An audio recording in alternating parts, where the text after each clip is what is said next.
10 કરણા સાચું 10 વાગે હશે એટલે એના ભાઈએ ઢોલ વગાડ્યું. હું ચહેરો એવું કે ભાઈ ઢોલ ના વગાડે. મારા ભુવાએ એવું કીધું ઢોલ વગાડે. સાચું ને વિક્રમ? ઢોલ ના વગાડે કે ચમ બુઆજી? મેં કહ્યું તારા ભાઈ એવું કીધું ગુજરાત નો ભૂકો આવે ને ઢોલ વગાડે તો એના ઢોલે ભુવાને મારે અને તારું પોટું ફોન નાખે. આવું કીધું કે આ કલાક પહેલા મારા ભાઈ એવું કીધું જો ભુવો આવશે ને ઢોલ બોલ વગાડે ને તો ભુવાને મારે ને તને મારે. મેં કહ્યું આપણે માર જ ખાવો ઘેરથી ત્યાં કરીએ. દિવસ બધું છોડી દીધું એટલે વાગાશી ઉપર પથારીઓ કર્યો. પણ બોલી હતી હું કહેવાયથી હું બહાર નીકળું એને એવું કીધું જો આખી જિંદગી ઢોલ ના વગાડું તો મારું નામ માતા નહીં.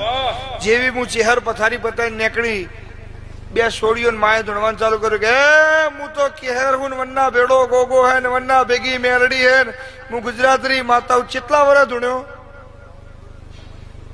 ન ખુદ નીકળી જુ ચેડી કશું નખ ના રવા દીધું.